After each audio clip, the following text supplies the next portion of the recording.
Hi everyone, we'll get started in a couple minutes on the dot as we wait for some more people to filter in. So thank you so much for coming. I'll get started soon.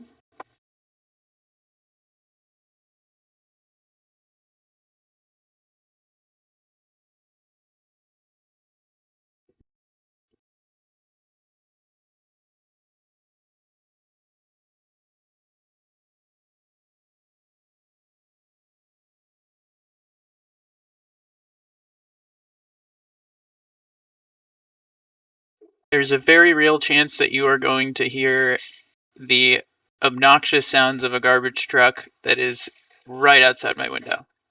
So we're going to try to minimize that. I don't hear anything yet, but I like that they come at your place around 11 because mine is at 6 a.m. and I am not a 6 a.m. waker upper. That's super real. That's super real. It's just the trash gods, making their way through.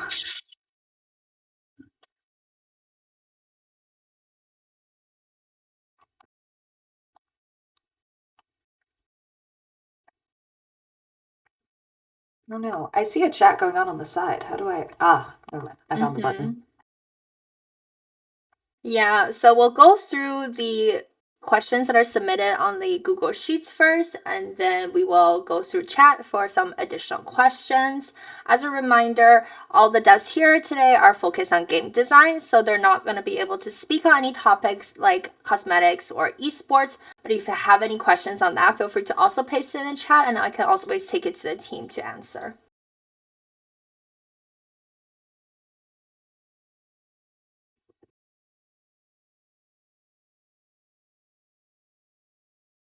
And we'll get started right on the dot.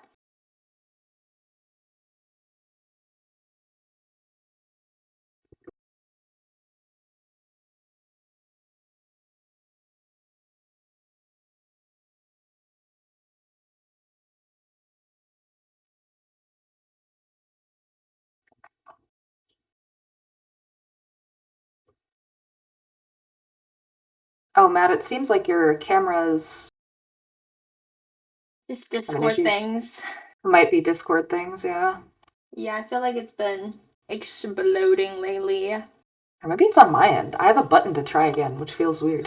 How do we try his camera for him? Yeah, let me just restart your camera for you. I got you. All right, we are on the dot, 11 a.m. PST. So let's get started. Once again, thank you for everyone coming out to hear us yap about Set 17. The team has worked so incredibly hard, and we're all so excited for you to try it out. So let's get started. The first question is, of course, on the carousel. Noemi, actually no, let's do intros. Let's go around and do intros. I'm Katie. I'm the global community strategist, and I'm gonna popcorn it to Noemi. Hello, my name is Noemi. I am the set lead, design set lead for the set. I will Set design lead. Yeah, I was like, how many times can I say lead? I'm lead. I'm gonna pass it to Giovanni. Hey, my name's Giovanni. I'm the lead sets designer on TFT, and so I kind of work across all of the sets, just helping folks with whatever they need. Throw it over to Alex. Hi, I'm Alex. I'm a regular old set designer, but I got the chance to cook on some pretty fun stuff in this particular set. And we'll pass it to Matt. Hey, I'm Matt. Was one of the designers also on Set 17. Looking forward to talking to all you here today. Excellent.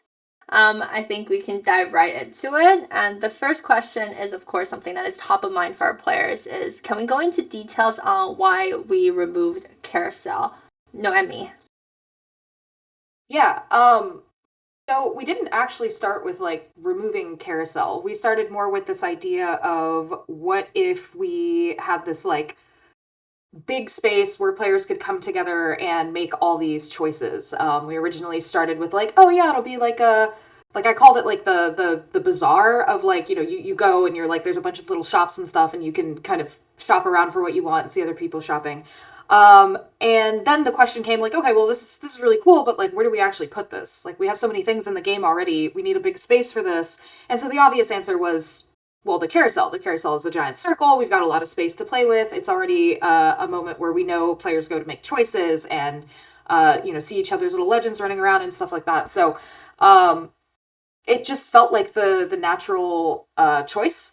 And when it comes to, when we like experiment with different mechanics and stuff, it usually comes in the form of like, what if we broke this rule?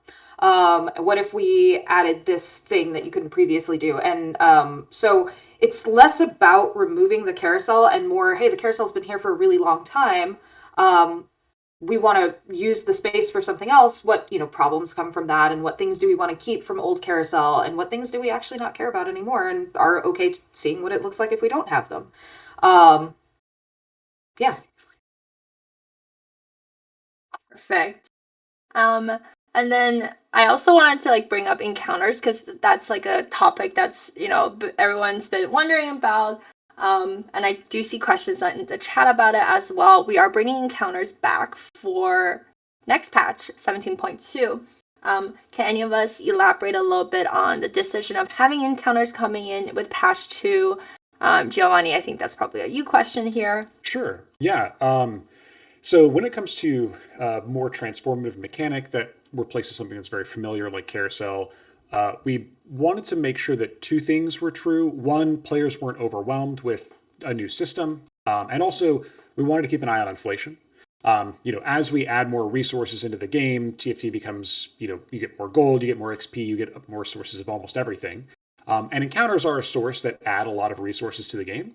So as we went to PBE and then as we launched for players, we wanted to get a good baseline first of, okay, this is what the game looks like if we don't have encounters. And then layer on top of that, well, knowing that these are the encounters we feel are going to be safe to add to the game, they'll throw everything into chaos. But we do want that game-to-game variance to come back. And so it's just one patch of get used to the game for most folks, and then we'll bring them back. Perfect. All right. Next question on our sheet.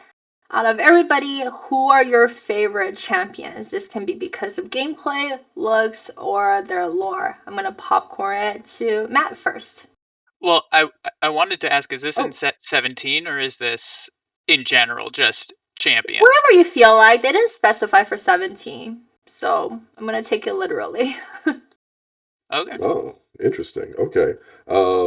Yeah, if we're talking all the champions in League of Legends, I think my favorite is probably Sona. They were just a really fun, easy onboarding champion when I first started playing League of Legends way back when.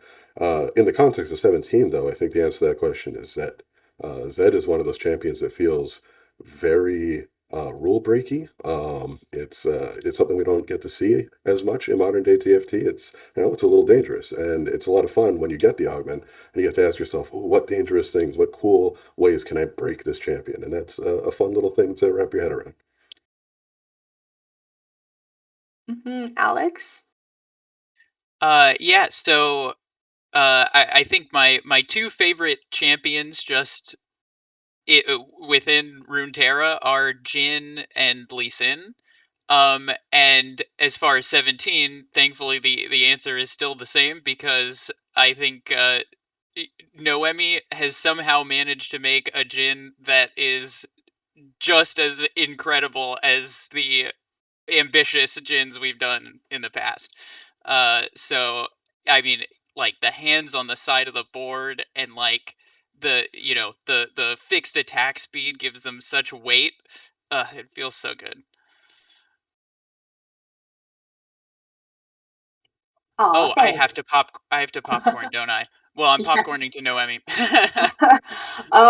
Yeah, so my answer to this question is always the same. Zion Rakan almost made me change it, but Nami is my favorite champion and has been since the beginning.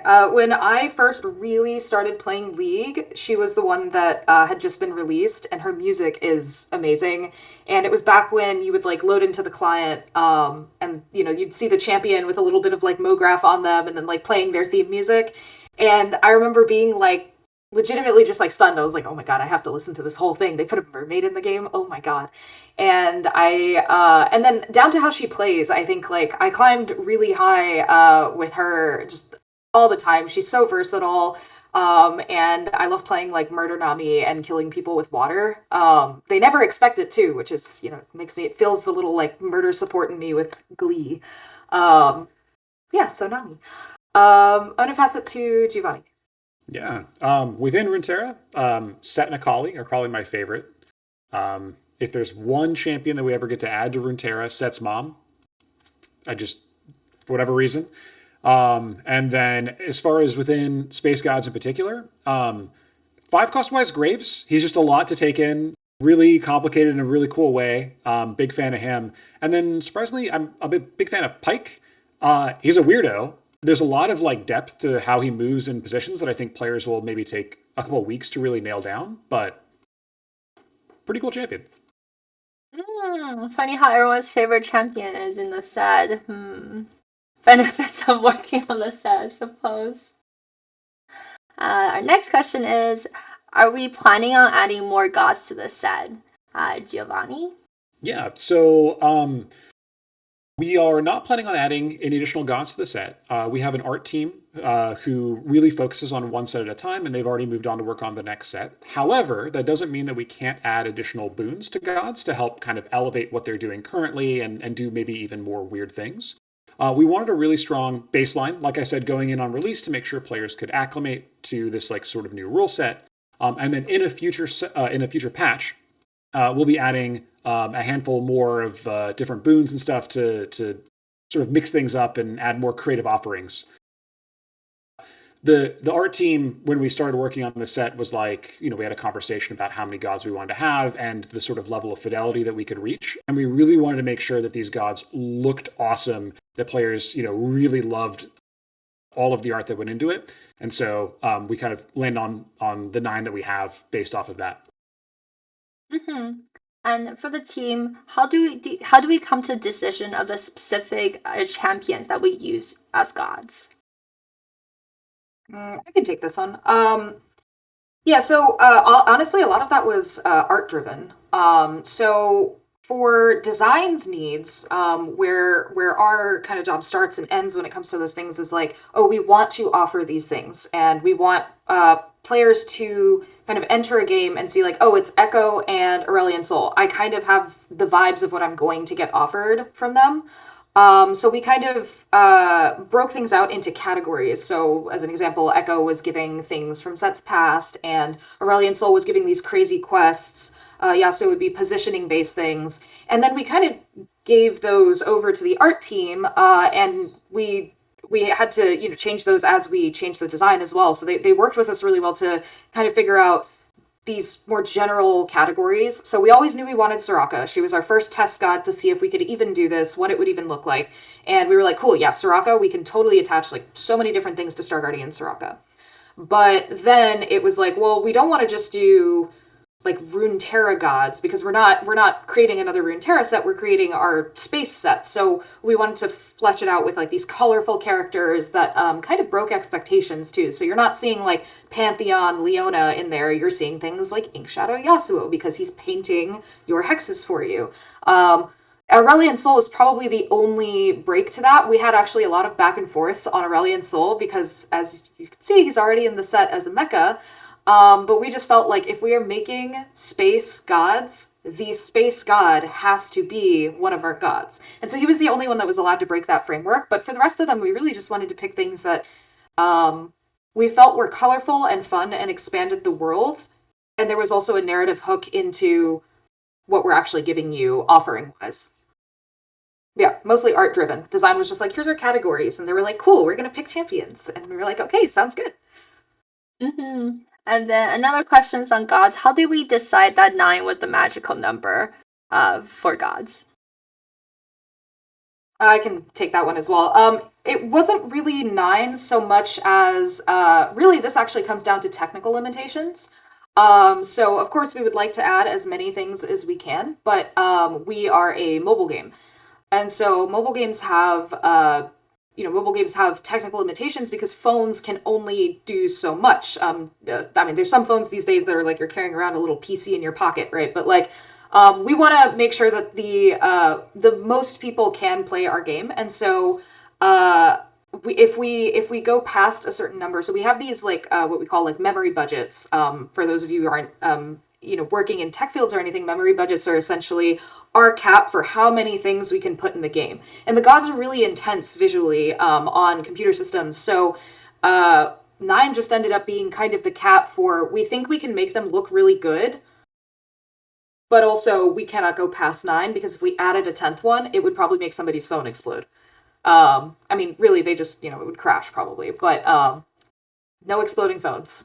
Yeah, the alternate downside to pushing past what we would consider like our memory cap or our memory budget is that we have to lower the quality of everything. And so if the choice is really good looking art, really like higher fidelity models or a bunch of stuff, but it all looks kind of not as good, in this case for our gods, we really wanted them to look awesome and feel awesome. Thank you. Next question is, what's the reason of having the round of gods instead of having the god choice round on your board? Giovanna can take it. To speak to what Noemi was talking about earlier, the first version of the mechanic was pretty different than what we ended up shipping with today. But one thing we really didn't want to lose with the removal of Carousel was a shared social space. It's making this choice doesn't necessarily have to be something that you wait for other players to engage with before you make your decision, but understanding what other players are doing, who they're aligning with, felt like a very interesting social moment to preserve. And with Carousel's removal, just in general, it's good to have a space where you can go and see that you're playing with other players, see everyone in the lobby, you can emote with each other's. TFT is a social game at its core, and we always want to have that regardless of what we do with Carousel. I think in addition to that, there's also just something about you having to go, like, it's almost like a thematic thing, like you having to go to the gods. Like, no, the gods don't come to you until you have earned their, like, favor, until they're like, okay, here, now I'm here to help you. You have to, like, go prove yourself to one of them first before they're going to come to you. So there's also like I remember Art was really, really driving that as well on the narrative side of like, no, they like, we're building this whole environment. You have to go to the gods before they come to you. Otherwise they don't feel godly. And I was like, yeah, fair enough. Yeah, we pair with Art fairly often early on within a set's development to ask them like, well, where do you guys want to spend, a bunch of the art calories in? And certainly a realm for the gods where they get to show off and feel powerful was top of list, and it looks wonderful. So, Thank you. Next question is on designing traits and mechanic. When we set about designing these things, how much does the APM affects how we approach this design? For example, some traits mechanically does require players to do a lot of small things. Piltover, you have to choose a module, you have to or equip the trait item. So how complicated can a trait or a mechanic be, APM wise? I can speak to a high level and then maybe throw it to both Matt and Alex here for some specific Set 17 stuff. But I'm always surprised at how well the TFT community as a whole can ingest complicated patterns and adapt quickly to different gameplay needs. Over the years, we've often erred on the side of being a bit too conservative on how much we add to the game. And every time we push past that limit, we're like, oh, wow, players just kind of ate this up, which is awesome to see. That said, we always want to be mindful that TFT has all sorts of players, both from different skill levels to how seriously they take the game, the platform they play on. And so even if we know folks can handle a lot, we don't want to overload them. It's difficult to answer how complicated a trait or mechanic can be because complexity takes a bunch of different forms. You mentioned APM as an example, but there's also how many words appear on the screen or how much information you need to know that's not available to you before making the right decision. And ideally, we're always presenting players with new things for them to chew on while being mindful of not presenting them too many of these in the same game. It's okay if you have one or two of these sort of meaty mechanics to chew into each game, but we try not to overlap them. When it comes to maybe like Psionic or Commander, though, for example, Alex, if you wanted to comment on that.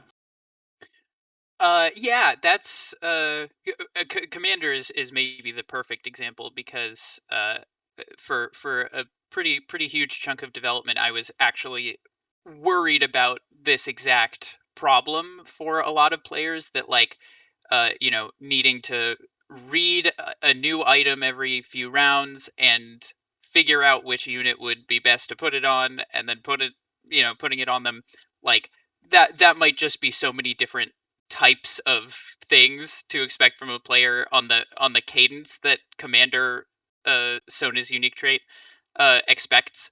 I don't think we've had a trait that has required you to do that much. The closest analogy might be like Set 8's Gadgettine, but those items were just like normal items, so it was very intuitive for players.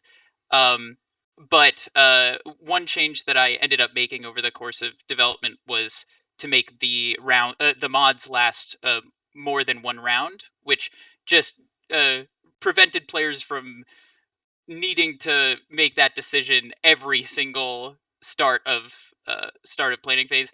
I think that ended up being a pretty nice cadence. I think TFT is a game where uh like uh making decisions should feel time sensitive, but the actions themselves shouldn't uh dominate your experience.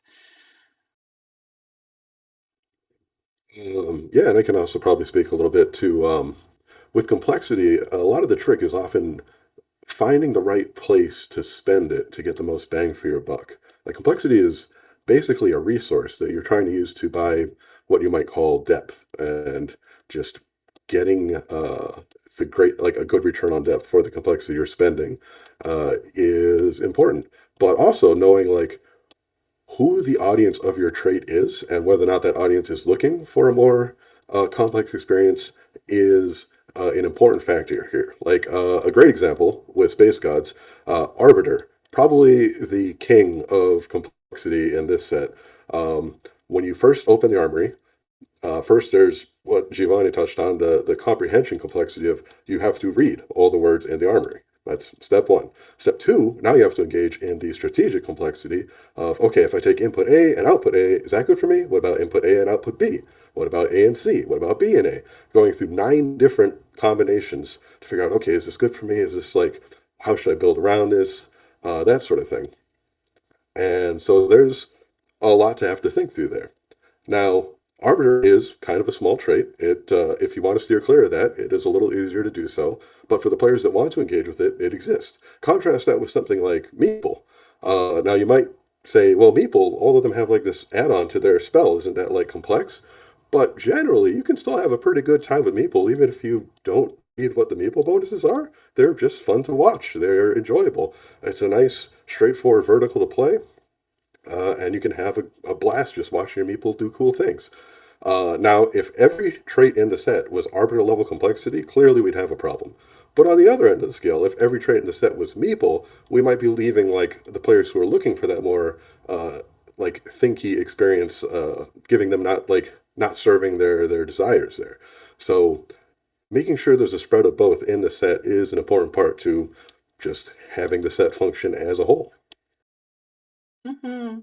And speaking of Meeple, we do have a question on who decided on the Meeple trait and what champions did everyone want to be a part of Meeple that didn't get to make it in? So it isn't really any like usually it's not really any like one person who's like, I want this, and then they go, I wish I could, but even Setley doesn't get to do that.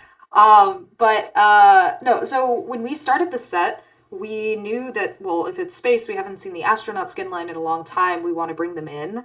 And I'm pretty sure like Giovanni B and Kent were all just like, yeah, we'll do something with the meeps. Of course we will, because like what, that would be great. And I think it was kind of like a no-brainer for us.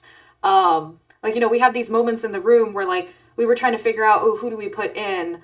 And, like Kennen as an example, we wanted to put in because we were like, oh, there's a lot of Yordles. What if we make this kind of a more Yordle and friends trait? But then, Kennen was like, he's a little crusty. It's a little bit of an old skin, and we didn't really like how it looked. So we were looking for somebody else who could fill that tank role. And well, there's Ivern, and we were looking through what Ivern has, because oftentimes when we decide who goes in, we come up with general spell ideas. And one of the first ways we do that is we look through the skin spotlight, and we're like, oh, what do we have? What assets do we have to use here? And then we all saw Daisy in Ivern's skin, which was like a pile of rocks driven by a little meep, and we all had the was it like the Leonardo DiCaprio meme where he's like, he like points at the screen? That was us. We were like, wait, that's our tank. That's what we'll use. But aside from that, we really just wanted the Meeple trait to be Yordle and friends, and so we have Rammus in my heart is pretty Yordle adjacent, just because he's like, he's pretty small. He's a little spiky, but he's pretty small. Yes, thank you. Somebody pointed at me. That's exactly what we did. And then we have Bard. Bard, I think, is very, very Yordle adjacent, and also he's the source of meeps. Like that's where they come from. So aside from that, it was kind of a no-brainer for us. We picked the champions we thought would be the cutest, because we really wanted this trait to be cute and have meeps and just be like an overwhelming bundle of adorableness. I think we landed pretty well there. Any champions that you wanted to become a me, but that didn't make it?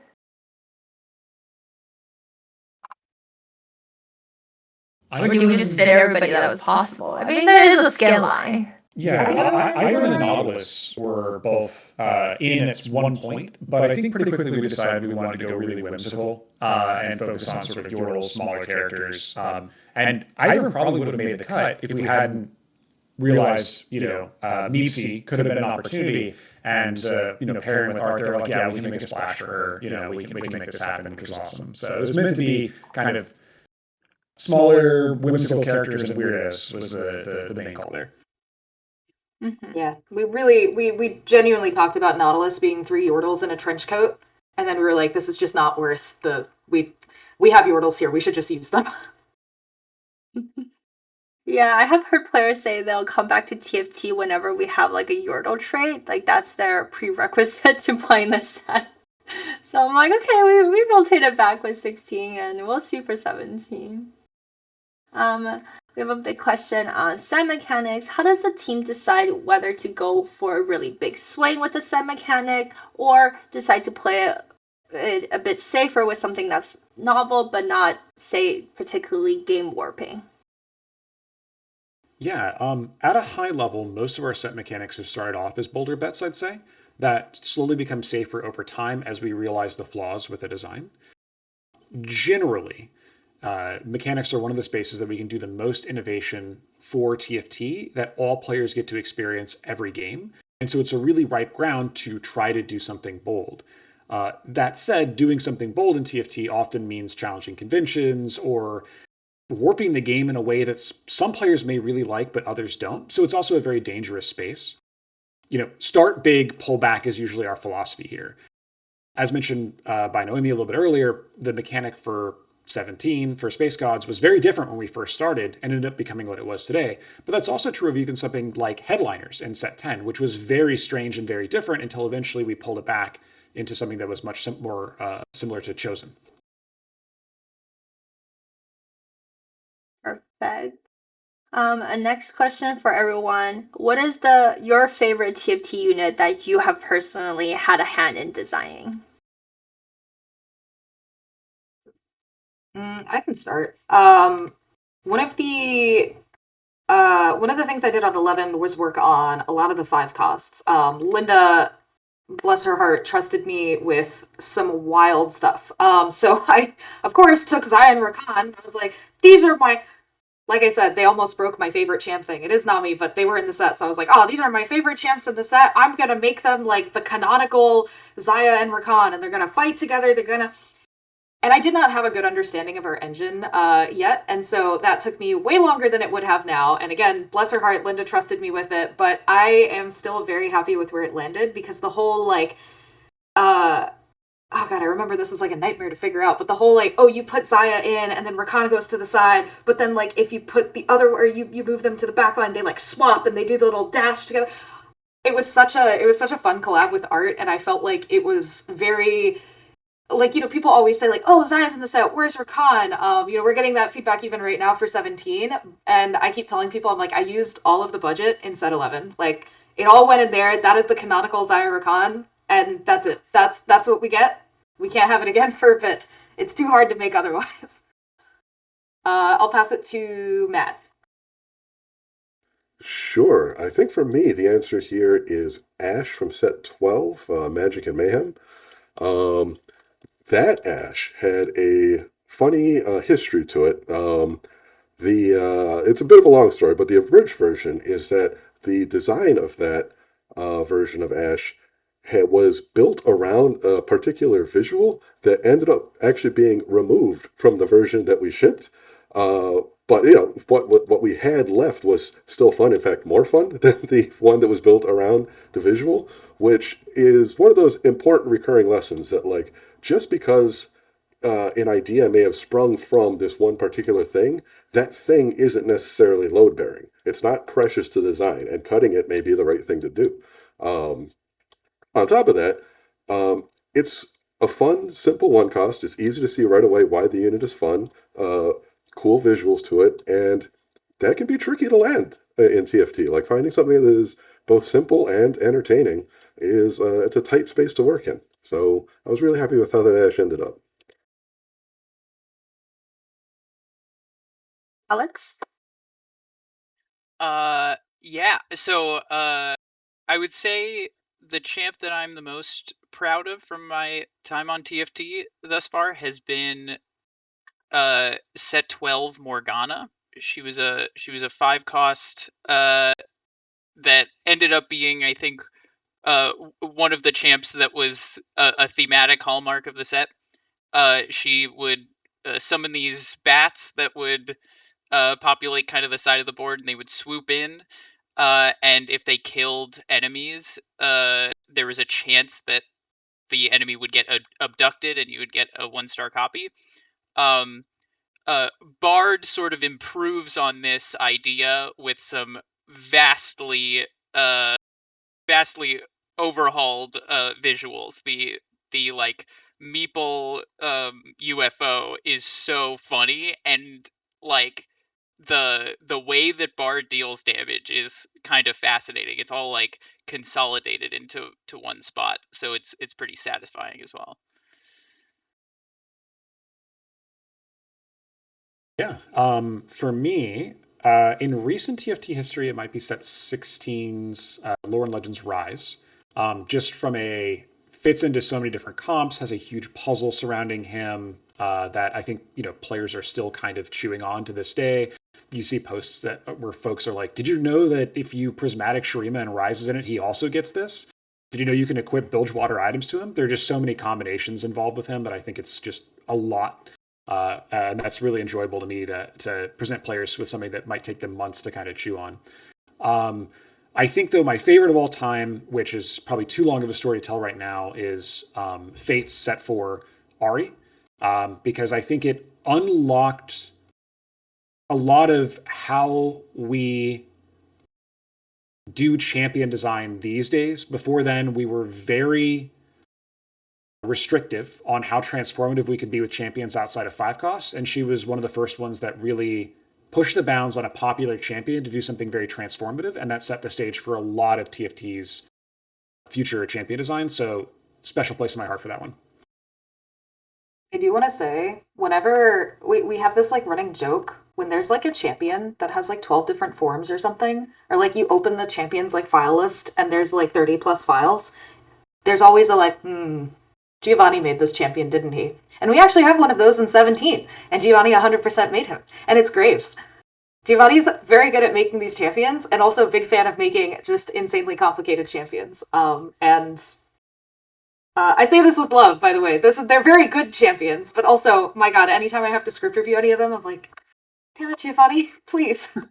Just one simple champion, that's all I ask, but just add a little bit more. Add a little bit more. Just keep going.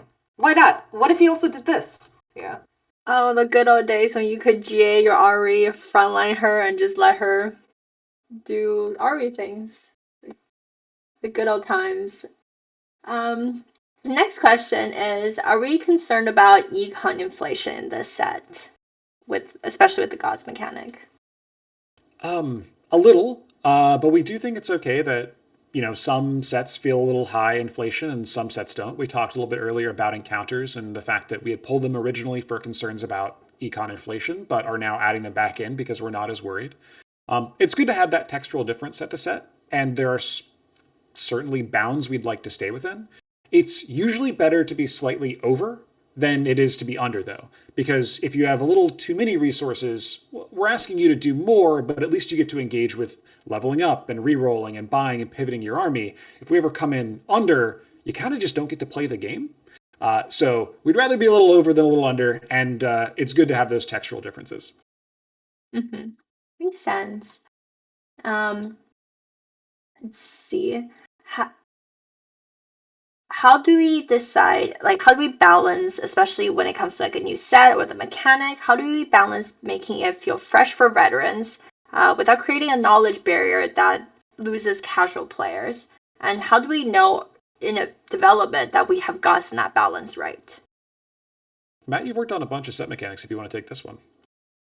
Sure, yeah, I can take a stab at this.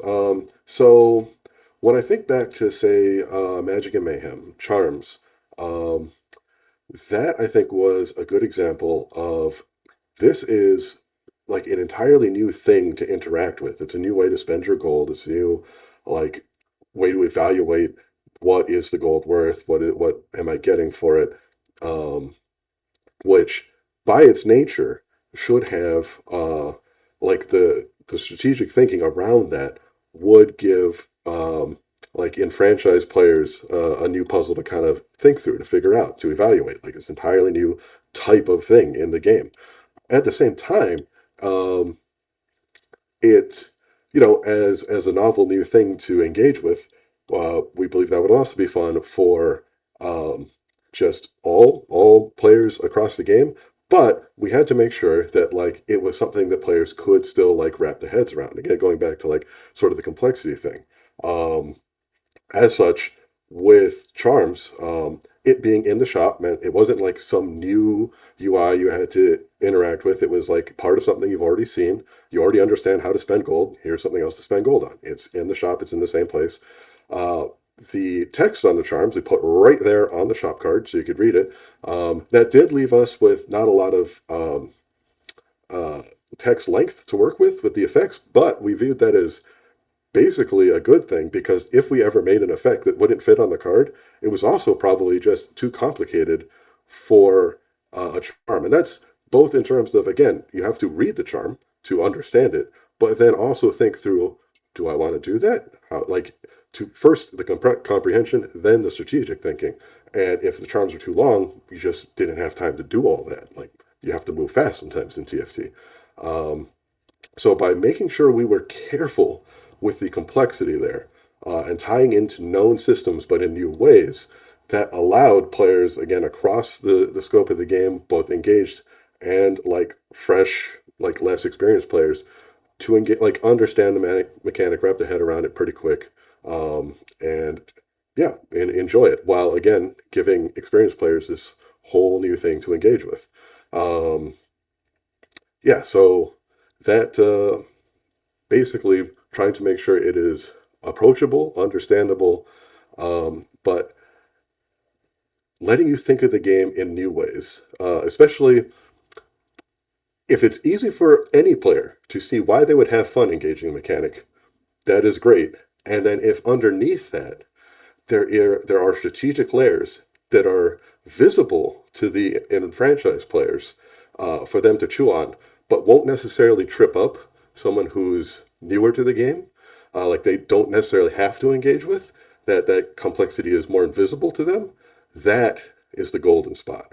If you can find a way to hit that, and I think we did a lot of that with Charms, that's a great way to balance. Here's some new strategic stuff to think about, but it's also approachable for new players. Yeah, a great way to think about it is there's you can be overwhelmed when presented with a new system or new information. And if you walk away from being overwhelmed, excited, and wanting to learn more, that's actually okay, right? That level of complexity is what you often end up perceiving as depth down the line, because it's like, oh, this is a lot to take in, but I see where the fun is. I want to dive into this. I want to learn. If you're overwhelmed and go, that's too much and I'm not interested, that's when you start to see players churn. And so it's important for us that when we do have more complex systems, especially within a mechanic that everybody's going to see, that they walk away with it going, but I want to see more. But I want to keep learning. Mhm. Thank you. Our next question is, has there ever been a time where when we were internally playtesting that there's a mechanic and system that ended up surprising the team in terms of how players actually played it compared to our original expectation? And I will have to ask, Frontline Guardian, Guardian Ari, did anyone actually play test with her like that? Versus like, that's how the players ended up playing it. Players surprise us all the time with many different things. Within the first day of a set being live, more hours of that set have been played than hours we've had playing it in development, even though we play test every single day. And so when it comes to individual champions, how they perform, how to optimize them, players, are always kind of surprising us. We try to get ahead of stuff that's going to break the game as much as possible. We try to think through that, but sometimes you just see weird combinations you wouldn't even think to put together, and that's always charming. When it comes to mechanics themselves, we're usually pretty good about catching the majority of what we expect players to do and how they interact with it before going live. Although on occasion we do internal or external playtests. So before this even goes to PBE, we'll have players come in and try something and get some feedback from them. And sometimes the way that they interact with it or the feedback they have surrounding it is meaningfully different than, our team's feedback. And we will make revisions to those mechanics based off of that kind of feedback. I'll say even for this mechanic, one thing I found really interesting was like we said before, when we originally tested this mechanic, it was pretty different from what we had here. The core concept was still the same, but there was a lot of difference there. And one of the things that surprised me was this is the first time I've internally tested a mechanic that had such a clear divide between like casual players and competitive players. We were getting like really great feedback from like the broader team playtests, which generally represents more of our casual player base. And then we were getting actually more negative, like pretty starkly negative feedback from like our balance team, finalization, and even some of our design team that like really, really play the game and understand it down to the roots and work on it for 8 hours a day in this context. And so that actually surprised me. I don't think we've, or at least for me, I don't think I've worked on a set that has had such a divide like that. But it happens, and so we change things to make up for it. But it was funny enough a big difference in how the much more competitive players perceive these like core systems around round structures, because we were messing with round structures back then. We were messing with we were like, what if there is no catch-up mechanic, which that definitely didn't test super well. So obviously it's back now. But things like that really surprised me on 17. It was a very interesting like exploration phase for set mechanics. Mm-hmm. And next question is, what are some changes that occurred because of learnings from set 16? Yeah. So when set 16 shipped, we saw a lot of positive sentiment around a handful of things. Part of it was due to the expanded roster, but part of it was also due to some design philosophies around flexible play. And we knew that we wanted to keep some elements from 16's flexible play or inherit them into 17, which we hadn't fully designed the initial version of the set with. And so I want to say about a month after set 16 had been live, we sat down and we're like, okay, well, what learnings can we inherit here? Which, for example, Tahm Kench, as this sort of like flexible, more threat-like unit, wasn't in the set. Neither was Rost at the time. But also a lot of our 5-costs were more of what we would call traditional capstone 5-costs at the time. And so you would only really play them if you were in the traits that they were in. And we ended up pulling them out of some traits or giving them bonuses that were good for everybody, so that that philosophy of when you see a 5 cost in your shop, you really think, oh, should I add this to my army? Was more of a thing in this set than a traditional TFT set would have been historically.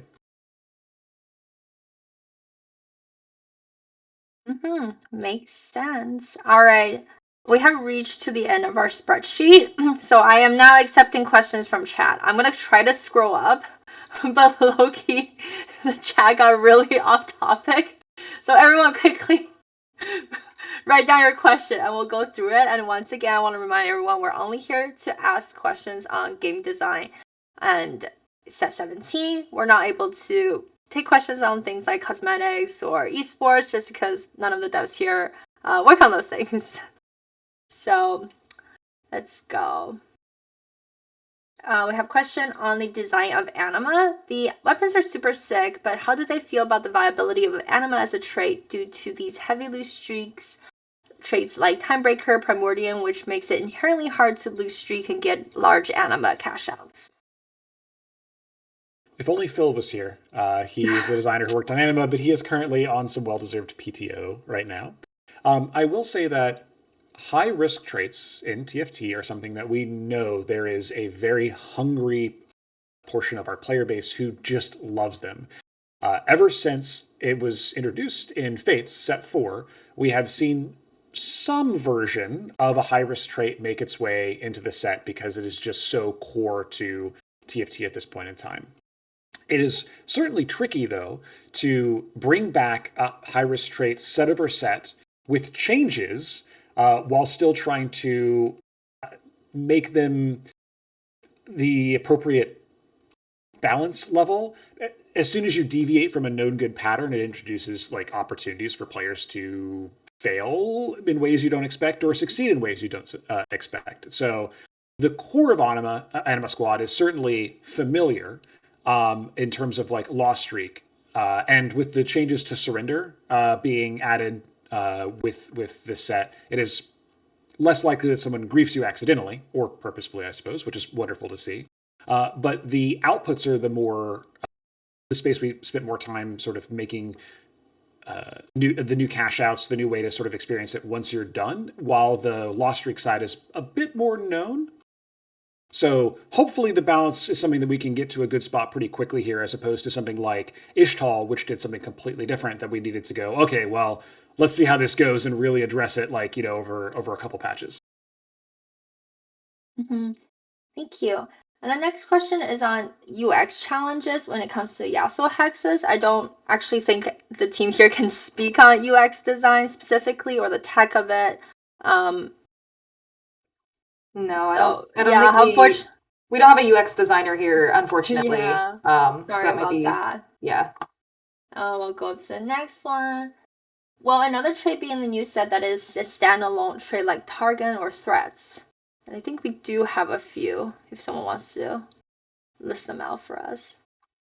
Yeah, I mean, there's a couple. So we don't have traits like Targon, especially coming right off of 16. We didn't want to just do the same thing again.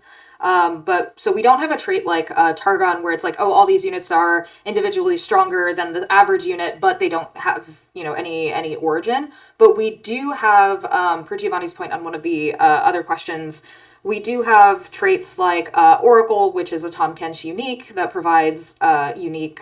It provides like what we call the ideal like loot for you. It's we're trying to he's trying to give you great stuff for your board state.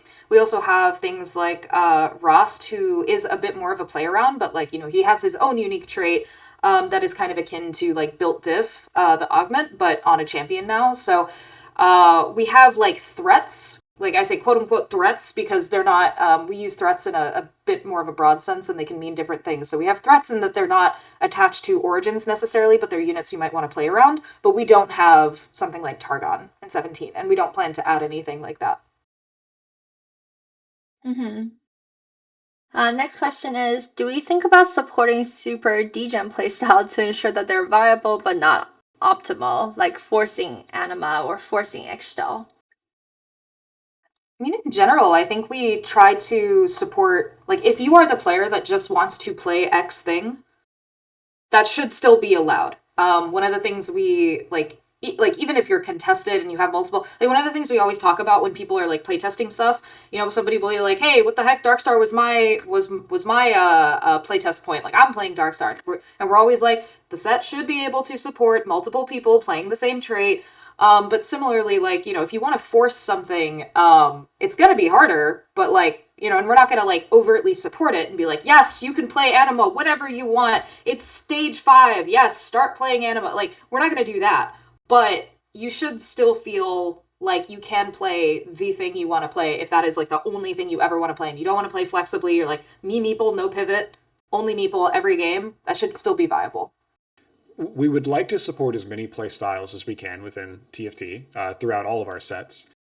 The more specialized your play style is, the more likely I think that you will find yourself in a specific MMR bracket based off of how weird of things you're trying to do, and that is your choice, I would say. What a nice diplomatic way of putting it. I mean, they always say the best players are flexible players. The next question, chat, is, will Zed get a prismatic augment, or do we think that's like a balance nightmare? Ooh, what do you mean by prismatic augment? Because he is an augment. Or do you mean maybe like a 3-star 5 cost effect? Is that like, because he does have one, but I'm a little confused as to what prismatic means. Elaborate on. Yeah, we'll see who is it? Kiwi? Invader Zed is gold currently, so the question would be: is there going to be a prismatic version of this? Kind of like the hen, I suppose. I mean, that's actually more of a question I would suppose for someone like Tim, who's in charge of live. If he sees an opportunity there to bring in a prismatic version of it, we absolutely can. I think if players feel like they want to see Zed more often, for example, if he's an exciting piece of content within the set, that is something we can do to kind of increase his odds of appearing. But the set won't ship live with that currently. But it's something, in our back pocket if we feel we want to pull that trigger. Mm-hmm. Perfect. Next question is, how are hero augments designed at this set and chosen? I know Pike and Poppy are pretty common reruns. But what do we typically look for when making hero augments? So oftentimes for hero augments, it's really less about it's less about the champions themselves and more like what they offer in those skin lines. If we feel like we can visually pull off something that feels unique and transformative, then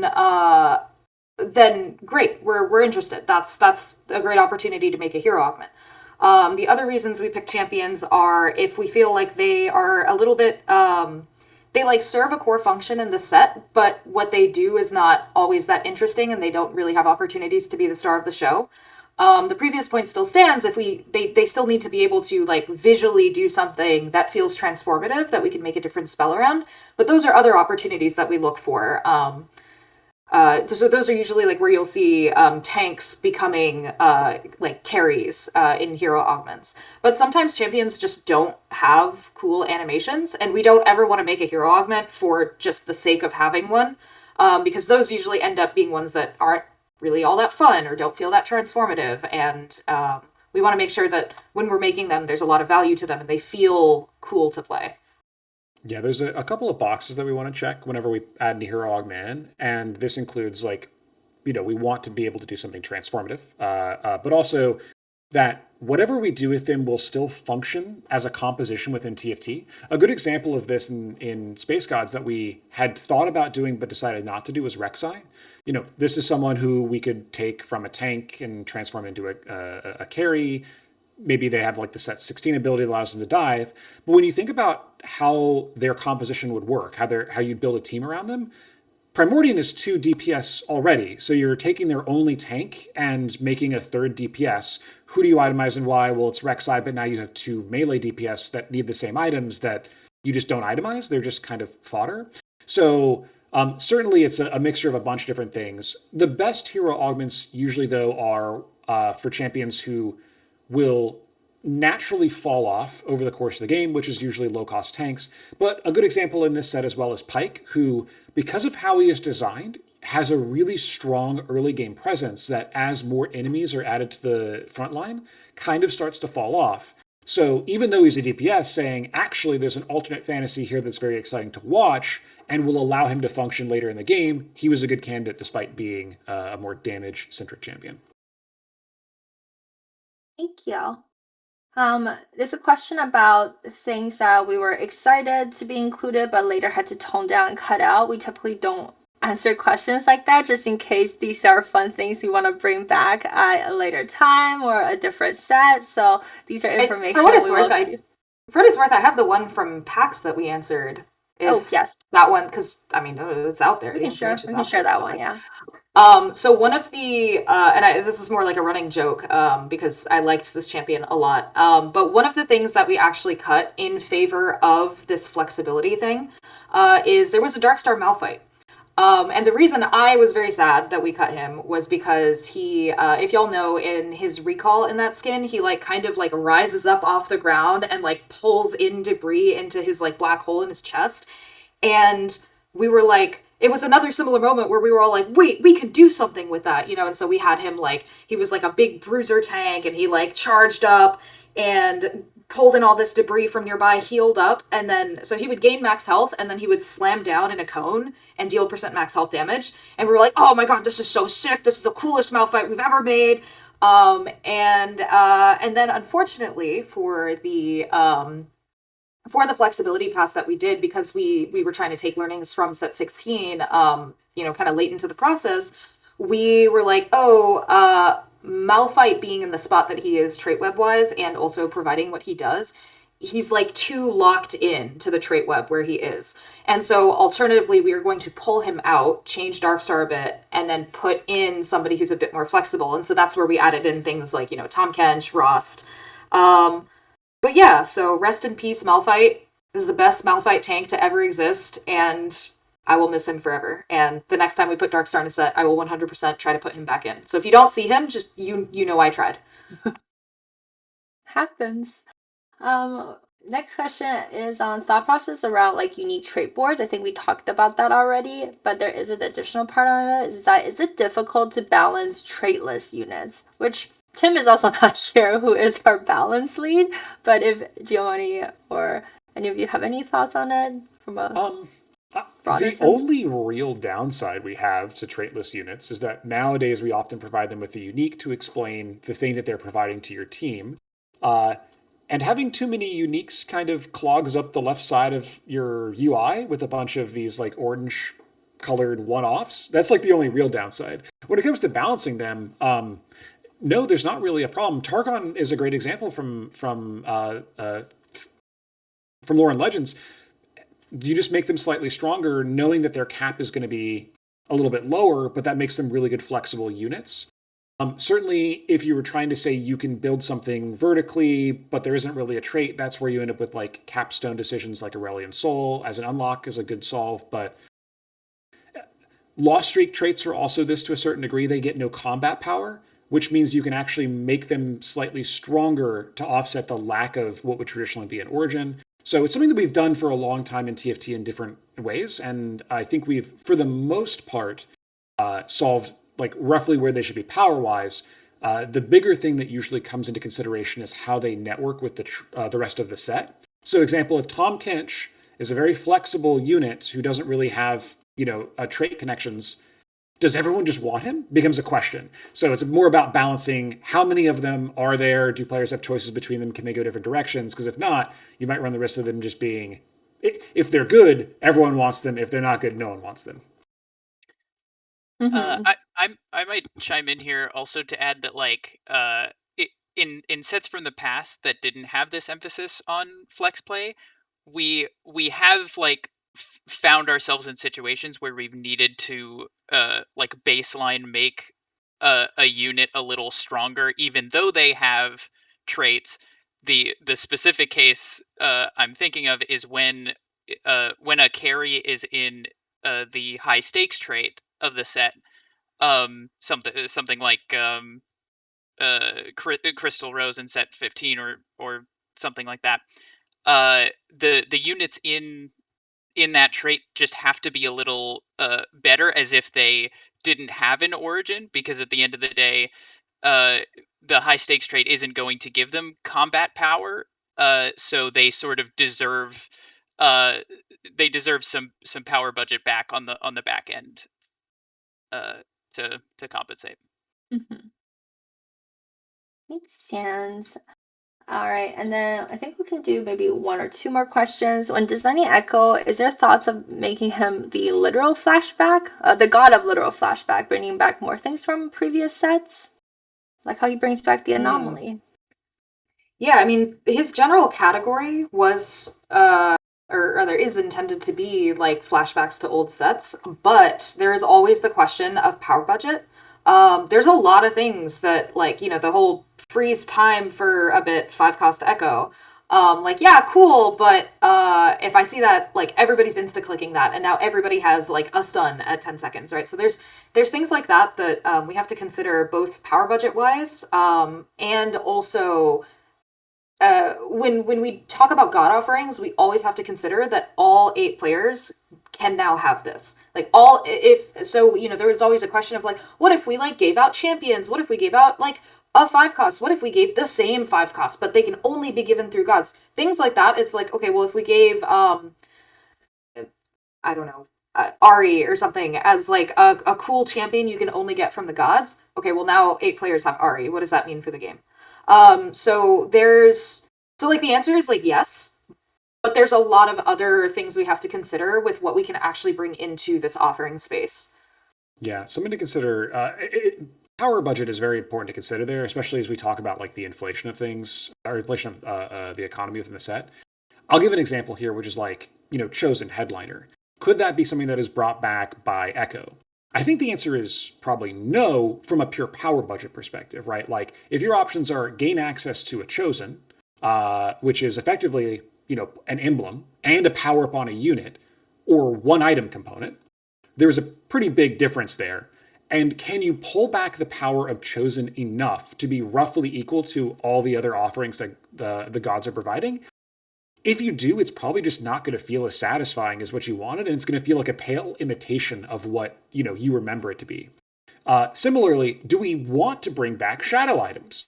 Answer is probably no, almost certainly. So even though we could bring back shadow items, I don't know that would be the right thing to introduce, even as a 1 in 20 or 30 games here kind of situation. Makes sense. The next question is on augments. Ken's our augment guy. He's not here, but we are thinking of doing, like, a wider topic on augments at the open. So stay tuned for that. I think last question. Let's scroll. Which one of you is the best at TFT? I think it's definitely Alex, right? Weren't you, like, pretty high ranked at some point, and, like, kind of still are? I did hit Masters in set 7. Set 7. But that was, I think that was the only time I hit that height. I'm the best at TFT here then, because I hit Masters every set. Hey! There we go.